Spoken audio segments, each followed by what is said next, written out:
أعوذ بالله من الشيطان الرجيم بسم الله الرحمن الرحيم الحمد لله والصلاة والسلام على رسول الله وعلى آله وصحبه ومن والاه أما بعد. Hörmətli savoqdaşlar, biz ilgirki dərslərdə kitabımızın birinci qismi isimni mu'rab və məbni deb ikiyə bölüb, mu'rab münasibətlik, mərfuat, mənsurat, məcrurat və onun əgəşmiş şəkildəki tavabilərini sözləb bolğandan keyin birinci qismning ikkinchi bobi mabniga kelgandik. Mabnini biz 8 turga bo'lgan, 8 turininki birinchi turini, ya'ni damir qismini biz oldingi darsda so'zlab o'tdik.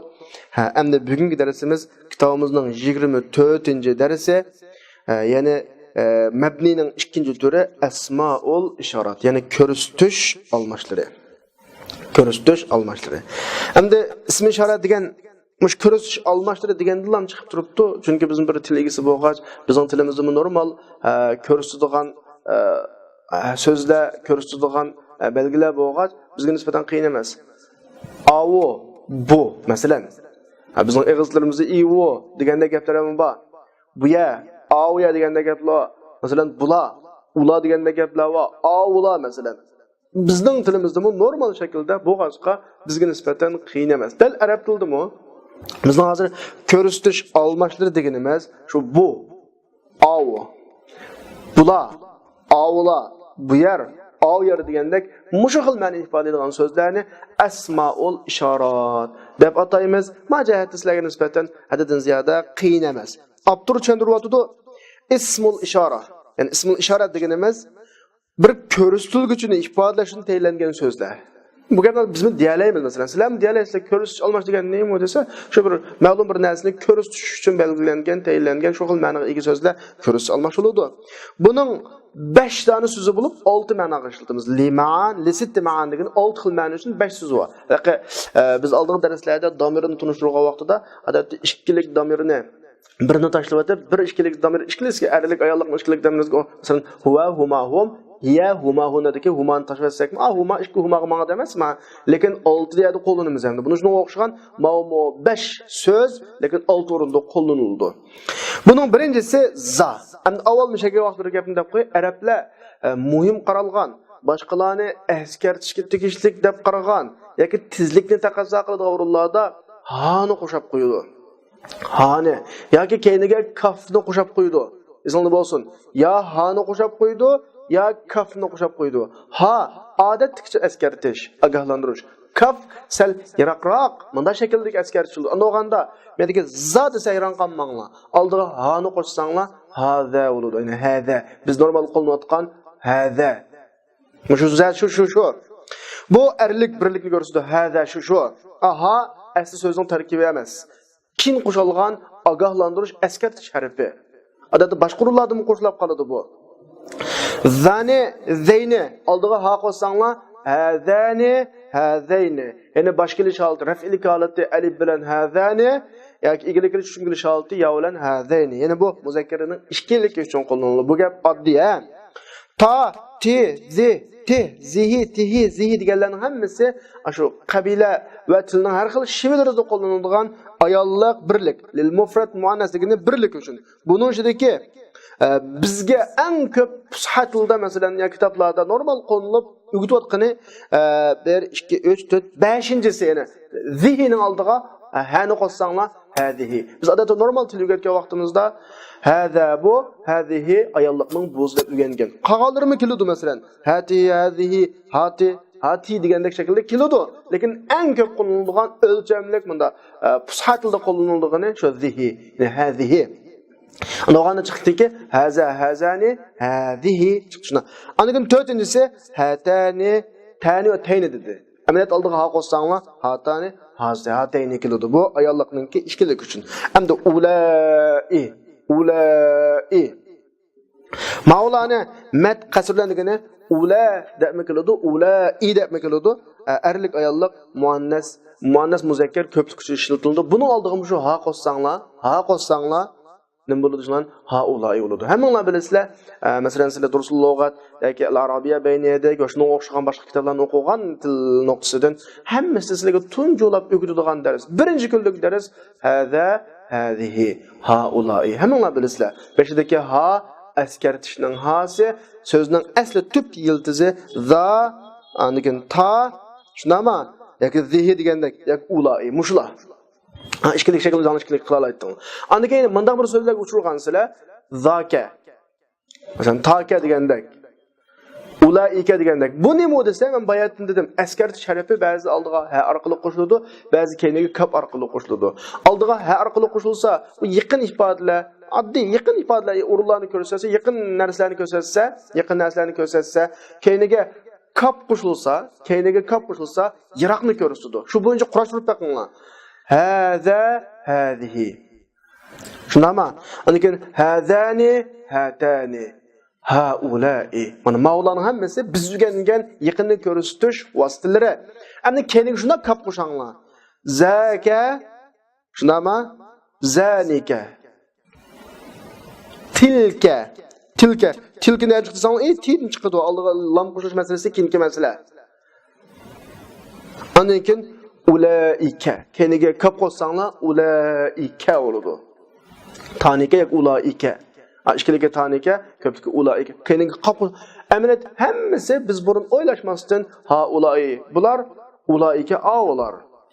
Həzə bu, zəkə ağ. Hədihi ayallıqның busi, tilkə ağ ayallıqның ağusi. Dep, yiroq yaqin şəkildə ügünüb ketib.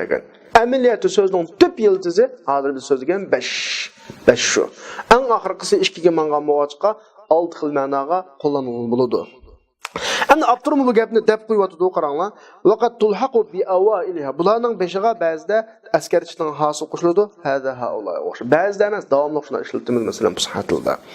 Ba'zida oxirisiga xitobning harfi degani kap qo'shiladi. Bu 5 so'z 6 lafz uchun xuddi shunga o'xshash. Ka, kuma, kum, kikum. Ammo bir farqi, mush ka, kuma, kum, kikun deganlar har bir so'zga qo'sh. Masalan, biz bayatdan zaber, zane, ta tane, ulayda 5 luq emasmi? Her birinin axırısqa kalkumakum qo'shilaveradi.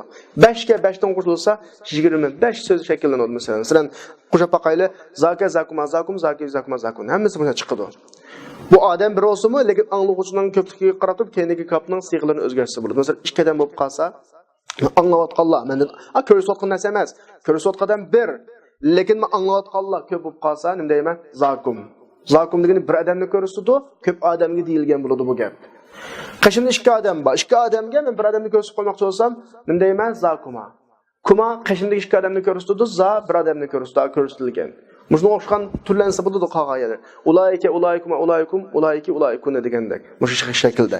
Ya'ni mana bu 25 ko'payishning har birisining keyniga 5 xil sig'i kalkumakum kikuna qo'shilgandan keyin har bir sonda bo'lgandan keyin masalan zaka zakma zakum zaki zakma zakun zanika zanikuma zanikum zaniki zanikum zanikun taka masalan taka takuma takum taki takma takum tilki tilkuma tilkum tilki tilkuma tilkunna andan ulayka ulaykuma ulaykum ulayku ulaykuna degandek har birining keyniga 5 dona kalkumakum kikuna qo'shilgandan keyin necha bo'ladi? 25 bo'ladi meyadi.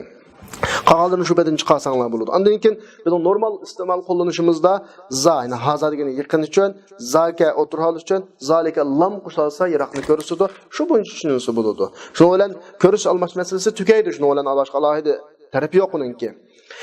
Endi uchinchisi Mabni isimning uchinchisi ismul mavsul. Al-ismul mavsul degani buni biz Uyg'urchada nisbiy almashma deb qo'yamiz. Asli to'g'risi ulanma ismi. Ya'ni o'zi mustaqil kelmaydigan, ma'lum bir jumla ulanib kelsa, undan keyin bir so'zni buni tarjima qilgan vaqtimizda diki, tiki, g'anqan deb. Jumla ismiya kelib qolsa, keyindan diki, tiki yoki g'anqan. Jumla fi'liya kelib qolsa, qilgan atgan degan ma'nodagi g'anqanni qo'shib, masalan, allazi fil fasli. Sinib diki degan bo'ladi ma. Sinfdagi kishi. Allazi fil mal'ab, maydondagi kishi. Allazi qama bu, dadisi o'rnidan turgan hilqi. Shundami? Allazi najaha fil imtihan, imtihondan o'tgan, gankan, g'anqan, diki, tiki degandek qo'shimchalar bilan tarjima qilinsa bo'ladi. Ulanma shaklidagi ism yoki nisbiy almash qo'llanib kelgan bo'yicha. An avtor nima deb tushuntirdi desanglar, men bayon tushuntirdim amaliyotda. O'zi bir so'z keynidan bir jumla kelmasa, shunga bog'lanib kelmasa, so'zning ma'nosi chiqmaydi endi. Bu so'zning ma'nosi keyingi shu jumlaga bog'liq. Mandaq so'zni biz al-ismul mavsul deb qo'yamiz.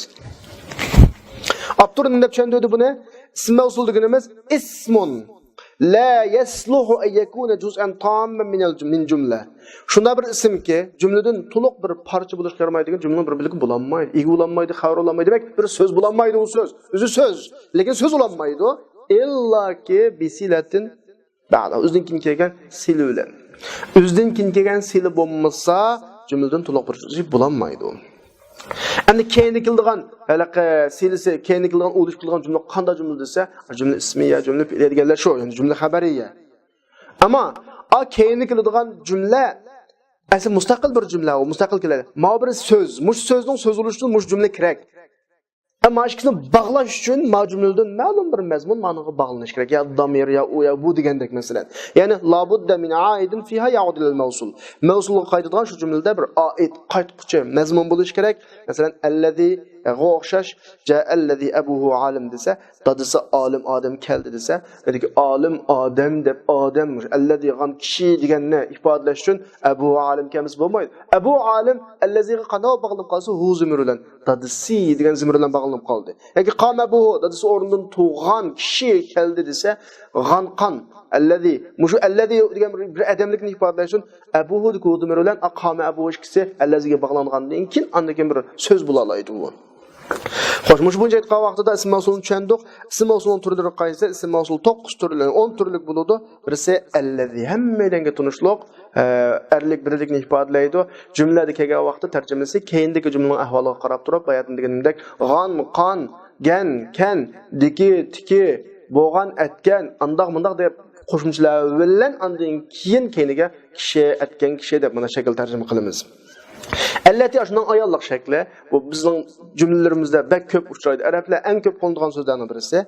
Buning erlik ikkilik shakli qarasak allazani erlikninki boshqalish holati, raf'ilik holati, allazayni nasbjarlik holati, allatani ayollikninki ikkilik boshqalish holati, allatayni nasbjarlik holati.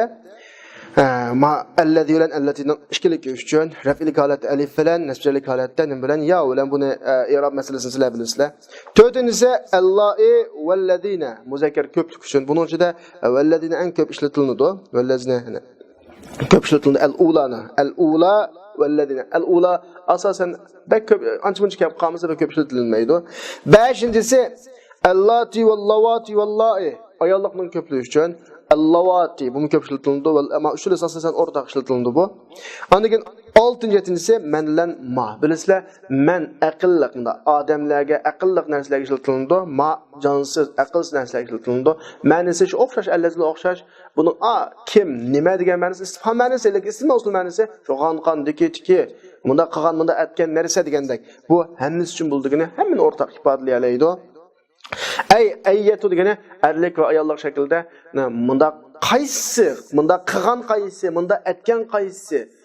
Masalan, sanaqtaru ayyatullab najahu fil imtihan desa, imtihon o'tgan qaysi o'quvchi bo'lsa tanlaymiz. Qaysi o'quvchi bo'lsa tanlaymiz. Qaysi degan ma'no singdirilgan asosda qanqandagi tiki degandek ma'nolarni singdirilsa bo'ladi. Sanaqtar ayyatullab najaha fil imtihan desa, imtihon o'tgan qaysi o'quvchi bo'lsa tanlaymiz degan gap. Qaysi o'quvchi bo'lsa. Demak, bu yerdagi ay allazi ma'nosi keliglik. Angan zu, bilasizlar zu sahib ma'nosini kiradi, u bu yerdagi ism mavsul emas, balki allazi ma'nosidan kelgan ism mavsul bo'ladi. Banitayning lug'atida, masalan, fa innal ma wa bi wa jaddi wa bi rizu hafart wa zu taway degan. Mush misolning o'zida bu su mening dadamdan qolib qolgan, buvamdan qolib qolgan su mashirda va mening quduqimning suyi allazi ashunda quduqki hafartuhu va tawaytuhu. Men o'zim ko'lab, o'zim atrofini qana qilib o'rab, yasab qolgan quduq bu, atrofini etgan quduq bu degandek bir ma'noda keladi. Ba'da keladi. Ya'ni zu allazi ma'nosida mush o'rinda. Buni tushunsak bo'ladi, bu ko'p kelmaydi, az keladi. 10-inchisi alif lam. Yani allazi ma'nosi qildigan alif lam bu ko'pincha vaqtda ism fa'il ism maf'ul mashkil. Shunga turda deyotdi. Wasilatuhu buning silisi ismul fa'il va ismul maf'ul. Ism fa'il ism maf'ul bo'ladi. Masalan, al-akil Abu Bakr desa, allazi ya'kul ma'nosida. Yoki allazi akala ma'nosida. Al-akil. Bir cho'ng alohidlikka ism fa'il ism maf'ullar uch zamonning hammasi keldigan bo'lg'achqa allazi akala deb tafsir qilsin bo'ladi. Allazi ya'kul deb tafsir qilsin bo'ladi. Masalan, dimg'u bayatdan yegan kishi, yeydigan kishi, yavatgan kishi degandek har xil mush alohidliklar bor. Shunga buni mana shaklda qo'llanamiz. Al-ma'kul tuffah desa, allazi ukila, allazi yu'kal, allazi sayu'kal shaklda o'tgan zaman, hozirgi zaman va kelgusi zaman shaklda tafsir qilib bo'laveradi. Bularning hammasida ism fa'il fil ma'nosida alif lam allazi ma'nosida shunga bilan ism mavsul shakllanadi ma'runda.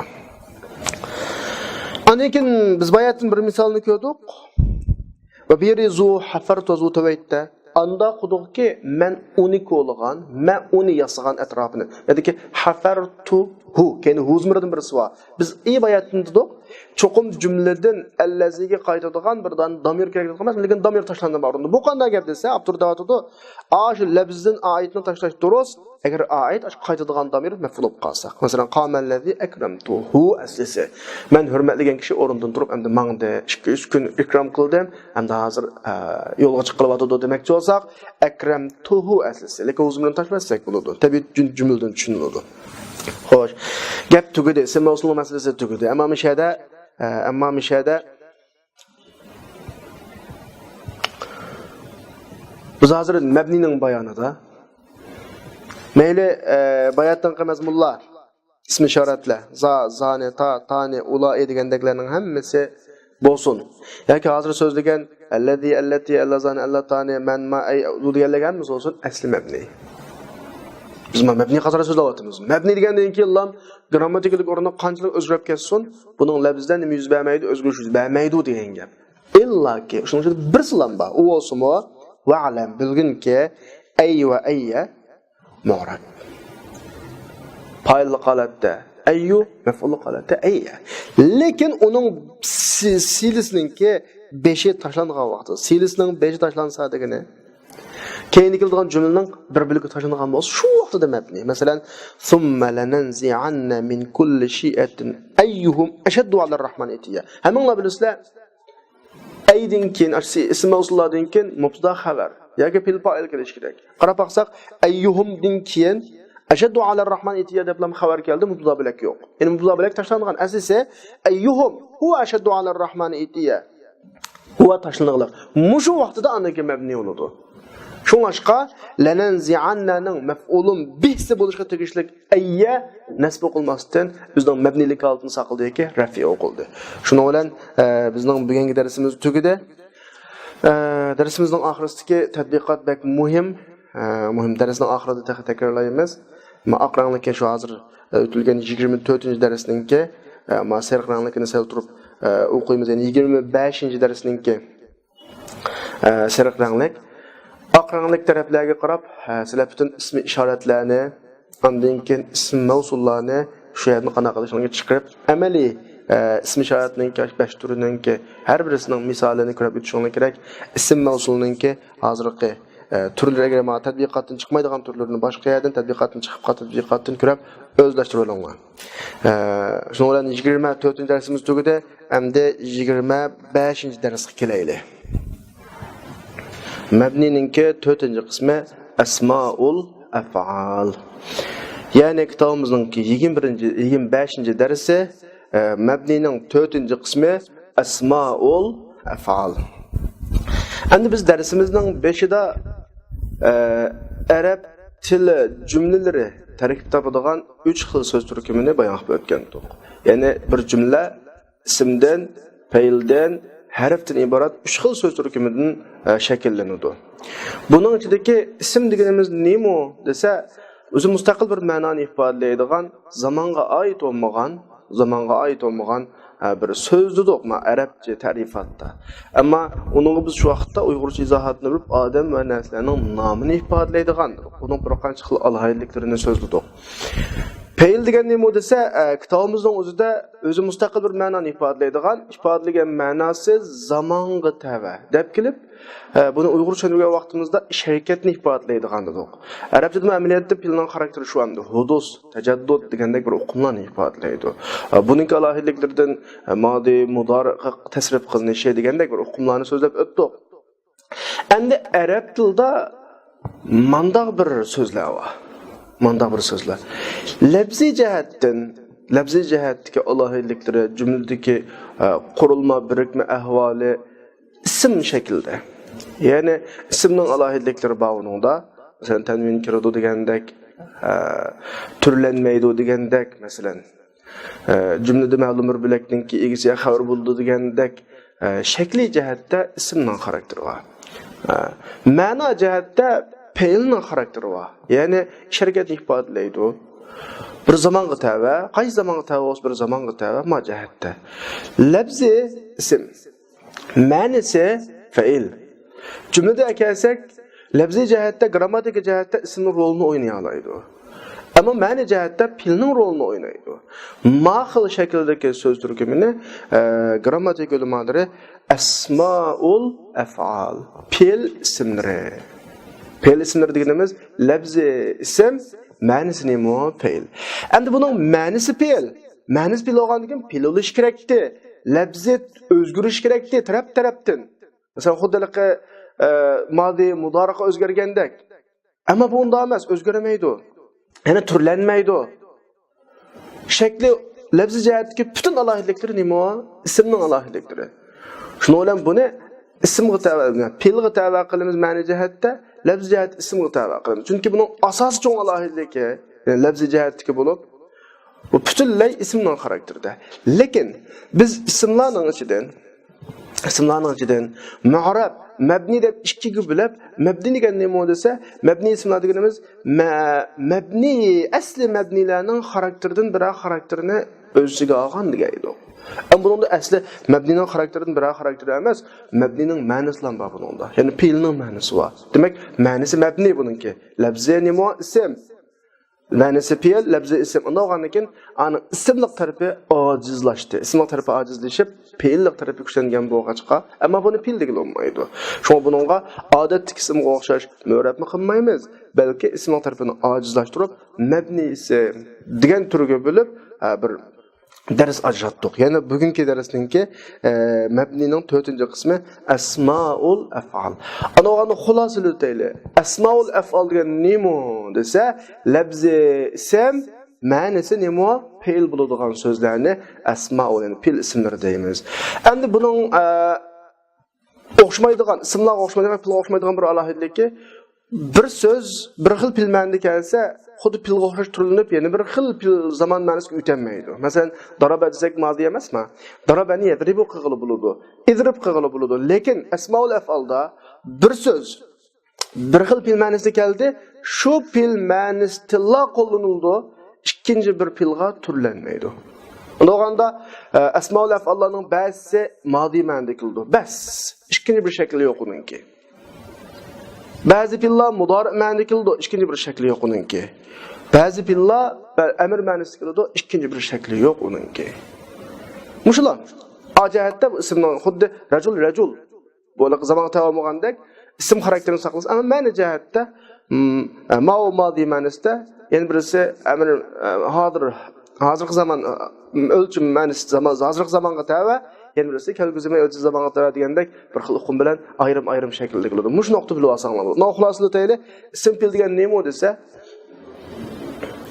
ya o'tgan zaman, yoki hozirgi zaman, ya kelgusi zaman uqumini o'z ichiga olgan ma'lum bir fe'l ma'nosida keladigan ismni. Ma'lum fe'l deganimiz uning modi shakli bor. Modi ma'nosini o'z ichiga olgan ism fe'llar bor.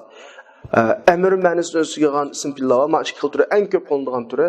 Undan keyin mudori ma'nosini o'z ichiga olgan ism fe'llar bor. Buni nadir oz chiqadi.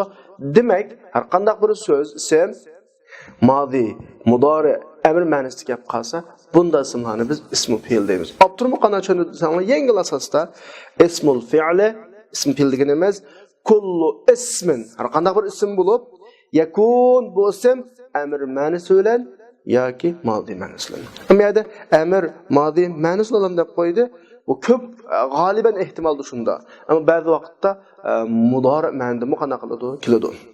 Masalan, Ruwayda Zaydan degan misol qilsak, Ruwayda bu bir ism bu. Hech qanday fe'l shakliga tushmaydi. Biz o'rgangan sarfda o'lchimi olgan hech qanday bir fe'l shakliga qanaqa qilmaydi bu, tushmaydi bu.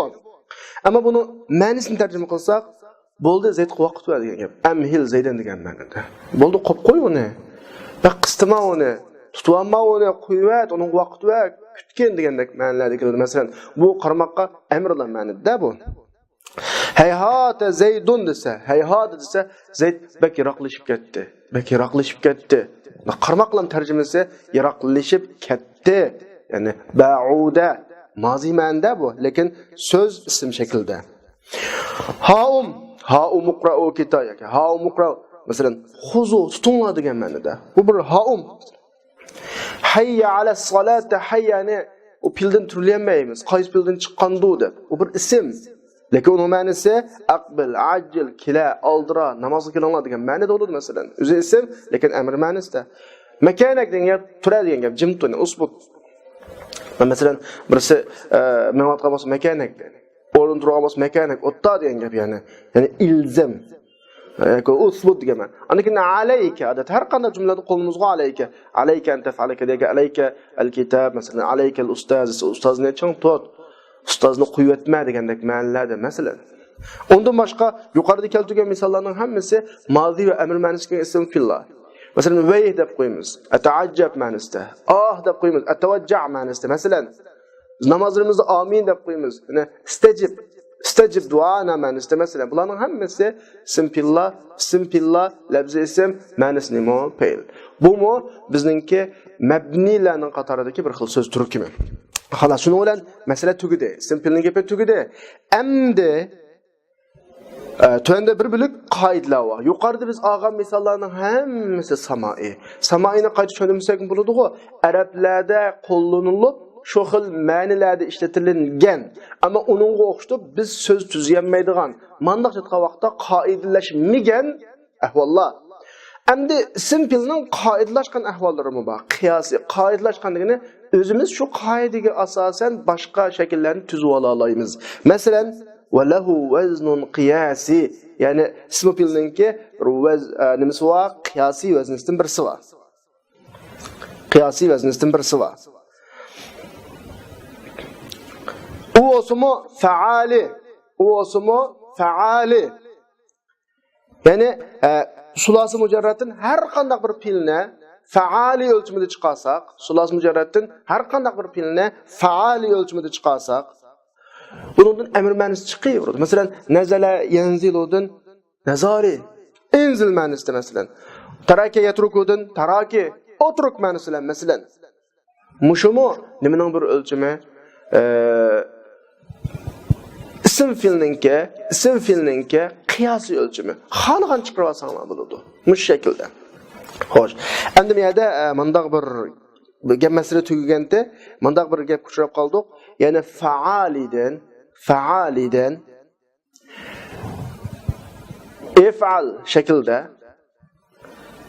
qiyosiy shaklda nima chiqarib bo'ladi? Ism fil chiqarib bo'ladi. Endi biz arab jumlalarini shuna aqtarsak, yoki oldimizga kitob kelib qolgan kitoblarni shuna ko'z yugursak, bir xil faalilarga uchraymiz. Xuddi mush faaliga o'xshash. Lekin u ism fil emas. Ma elishib qoldigan yani deb turibmiz. Hozir biz ism fil ustida. Ism filninki samai shaklini sizlarga deb turibmiz. Qiyosiy shaklni deb turibmiz. Qiyosiy shaklda sulasi mujarratlik har qanday fildan faali o'lchimida, sulasi mujarratlik har qanday fildan faali o'lchimida ölçümden birini yazsan, sözün birini yazsan, bu emir ma'nosi ekan degan uchun. Ammo arab tilida ma'noga o'xshamaydigan, ammo o'zi faali, lekin bunda emir ma'nosi kelmaydigan bir faalilar bor. Mana deb o'tib ketib qolayli. Asli darsimizga munosibatsiz. Faqat mishada ism filninki qiyosiy o'lchimi bilan o'xshash shakldagi bir so'z turkumi bo'lgancha, shu so'z turkumini sizlarga deb berish oldida turyapmiz. Shunda o'tib vaqad yulhaqu bihi faali masdaran ma'rifa. Ba'zida a faaliga o'xshab ketadigan bir faalilar kelib qoladi. Yulhaqu degan gap qo'shilib qoladi degan gap tushirib qolsa uni kitoblarda. Shakli faali, bayatga faali, ismi fil faalitdi, amr ma'nosidagi faalitdi. Ammo hozir ba'zida yana bir faalilarni tushirib qolsa, bu faali masdar ma'rifa. O'tib ketgan misol keltirib ko'rsatamiz. Yoki muannasning sifati bo'lgan faali. Muannasning sifati bo'lgan faali. Yoki Qur'onning oxiri qaranglar. Alaman lil a'yan al muannasa. Ayollik kishilarininki, a'yan muannas degani ayol kishilarininki o'zining shaxsiy ismi bo'lgan faali. Masalan, Mayram, Aygol degandek ayollarning ismi olgan faali. 3 xil faali var. Muşu faali biz bayatın sözlügen faaliga o'xshab qoladi. Lekin o'xshatmanglar. Ayrım mesele. A faali ismi fe'l, ma faali mana şekilde faali. Qarang ana misolni ko'rib baqaylik. A masdar ma'rifa shaklida kiradigan faalining misoli fajari deb kelib qoladi. Hargiz sizlar fajrul deb bunda tushunmanglar. Masdar u al-fujur, fajirlik, fasiqlik degan ma'noda. Ayol kishining sifati olgan fasaq etsa fasiq ol degan gap emasmi u? Bu fasiqa, fasiq ayol deb bir ayollarning sifati shaklidagi nima faali. Yoki laka'i desa laki'a ma'nosida masalan pastkash degandek. Ayollarning xos ismi olgan faali qatom, g'alob, hadar desa, mavla ayollarning xos ismi olgan masalan Mayram, Zaynab degandek ismlar bu. Buni faali ekan deb qatomini qatamadan chiqarib, g'alobini g'alabadan chiqarib, hadarini hadaradan chiqarib, kal, g'alobini g'alba qildi tarjima qilib o'tamoqlar. Bu ma'qul 3 xil faali biz so'zlagan halaqa ismi fildagi faali emas. Halaqa ismi fildagi faali emas. Şu abturda o'tadi, men oxirgi 3 faali ism filning qatoridan emas, lekin munosabat jihatidan bir yerda tilg'ilin degan gap shakl o'xshab qolgan bo'lg'achqa deb o'tib ketib qoldik. Darslar munosabatsiz. Dars a bayatdanqa amr, modi, mudor ma'nosi bo'lgan ism fillarning va tafsiloti, lekin ism filning qiyosiy shaklning tafsiloti bilan tugaydi dars. Xo'sh, endi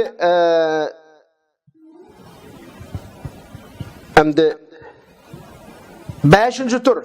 Mabni ismning 5-chi turi asmaul aswat. Endi har qanday bir millatningki ovoz vakilligi qilgan bir ismdir bo'ladi, bilasizlar. Masalan bizda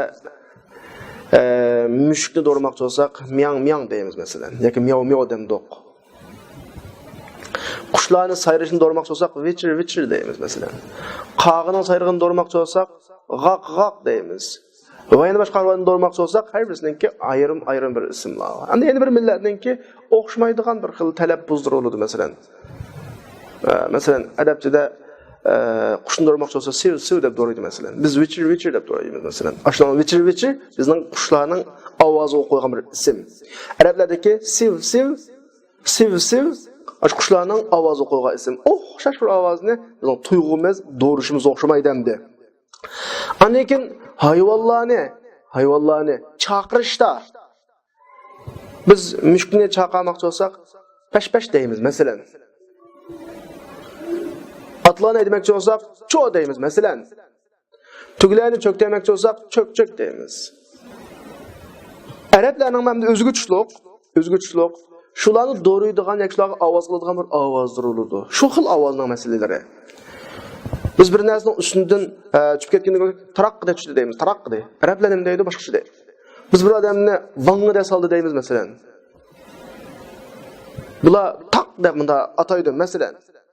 Demak, aql bir xil ovozlarni do'rish olsun yoki hayvonlarga nido qilish olsun, buningga o'xshamaydigan bir shakli bor. Endi bizning hozir o'qimoqchi bo'lganimiz shu xildagi ovozlar. Esingizda bo'lsin, hayvonlarni chaqirishga tava, hayvonlarning ismini do'rashga tava. Bütün ovozlar yoki bütün so'zlar mabni bo'lib, buning ismi asmaul aswat. Albatta biz bir millatning ichiga kirib bütün ovozlarini bilib bo'lishimiz notayin, ammo kap qolsa mabni shaklda muomala qilsak bo'ladi. Shu abtur buni chayliq shaklda ikki xillam ta'rif qildi. Qaranglar. Ismus savt. Savt ismi deganimiz uning bilan bir ovoz do'ralgan ism. Hukiya bihi savtun degani bir ovoz do'rilib falan bunda deydi degandek, qog'i bunda qaqildaydi degandekchi. Masalan, g'aq deymiz, qaqnamiz. Bu jihatda arablar bilan bizning tuyg'umiz o'xshaydi. Bir odam urg'anni qilib taq deydi. Biz taq deb o'ylaymiz biz.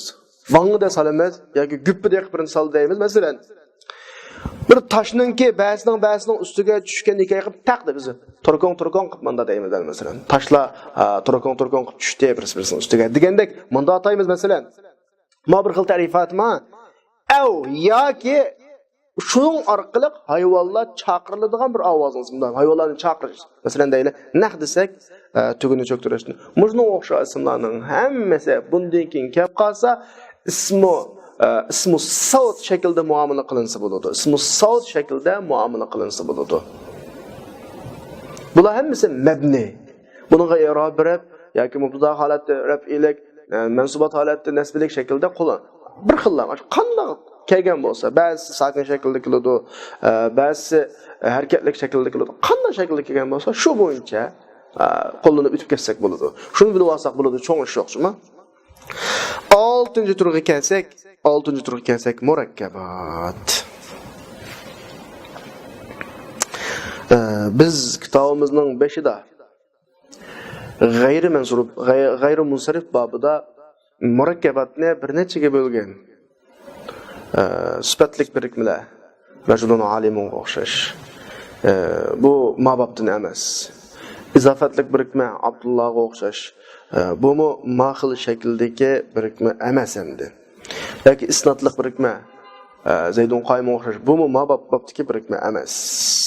Mabni bo'lgan birikma. Oyada g'ayri musrif bo'lgan birikmani tarkib masjidni ayirgan emasmi? Bu yerda shularning hammasini chiqarib mabniga oid bir birikmani olib qolamiz. U bo'lsa-mu tarkib adadi yoki ta'dadi sonliq birikma. Mana bilasizlar, son 10 dan eshib ketgandan keyin ular ikkisi birikib keladi. Masalan 11, 11, 12, 13, 15 deb davomlashib 21, 31, 41, 51 deb davomlashib keladi. Birikib keladi. Mushu birikmalarning ahvoliga qarasanglar 11 dan 19 gacha bo'lgan sonlarning oralig'ida ikki so'z bevosita birikadi. 21 dan keyin vav bilan birikadi. Vav bilan birikkan holatda atful hurufga tava u bizga hozir munosabatsiz murakkabatning qatoriga emas, u tava emas. Chunki vav bilan vav kelgandan ikkisi so'z u. Vahid va 20 ikkisi so'z. O'tirdi vav. Ammo bizning grammatik tahlilimizda vahid va 20 bir so'z, lekin grammatik tahlilda ikkisi so'zga tava deb tahlil qilamiz ham. Ayrim chunki vav bilan keldi. Ammo 11 dan tortib 19 gacha bo'lgan aralıqda 11 dan tortib 19 gacha bo'lgan aralıqda hech qanday o'tirda munosabat yo'q, ikki so'z birlashib qoldi. Masalan 11, 12, 13, 14 deb. Buning munosabati muzaf bilan yo'q. Mavsuf sifat yo'q. Yoki mubtada xabar isnotliq yo'q. Yoki mazzi shaklda hech qanday bir munosabatsiz ikkisi bir so'zga aylanib ketgan so'zmi? Yo'q. Tarjima qilsak 13, 14 deb ikki ma'no chiqadi u yerdan. Ana o'zi bu qanday qurilmasa sonliq birikma deymiz.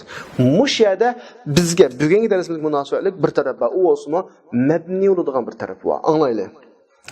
Murakkab degan nima desa, ikki so'zning dim birikkan o'tirda hech qanday nisbat yo'q. Dal ma'u bizga lozim bo'lgan murakkab shu. Bizga lozim bo'lgan murakkab. Amaliyot murakkab degan o'tirda hech qanday nisbat yo'q, birikkan narsa emas. Onun nurg'un taraflar dedi-ku 5 tane murakkab bor. Ama bizga hozir lozim bo'lgan murakkab shu o'tirda hech qanday nisbat. Ya'ni u ikkisining o'tirda izofatlik bog'lanishmi yo'q, nisbat degan bog'lanish yoki isnotlik bog'lanishmi yo'q, bog'langan. Ana o'zi nima desa, shu son demakchi, boshqa narsa emas. Oldi bilan deb qo'yayman sizlarga.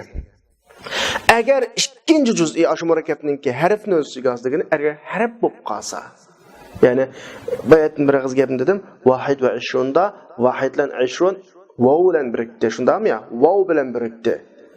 Bu harf bor.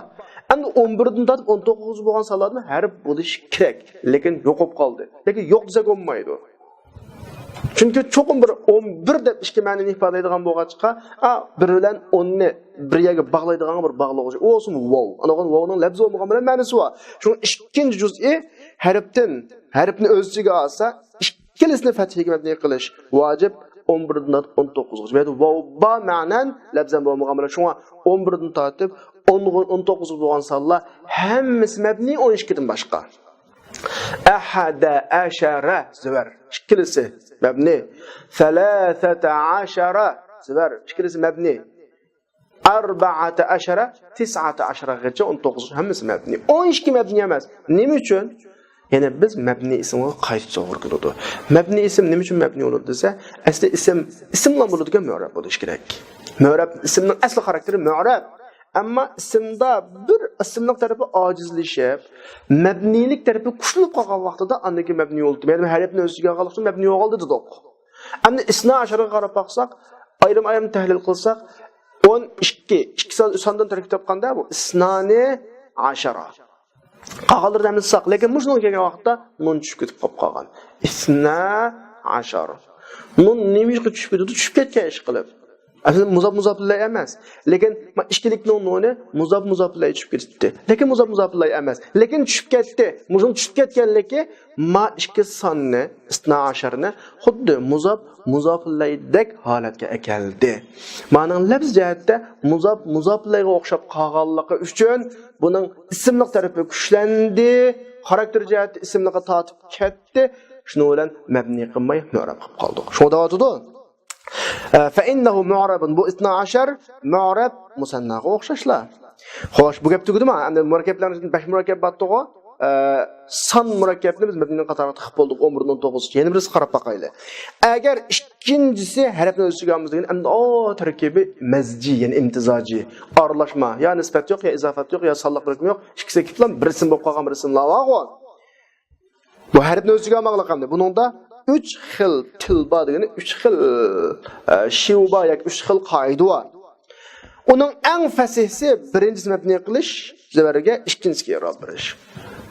G'ayri musrifning i'robida, masalan, ba'la bakka desa, ba'alla bir so'z, bakka bir so'z ayrim. Asli ikkin birlashib bir yaning ismi bo'lib qoldi, bir yaninki.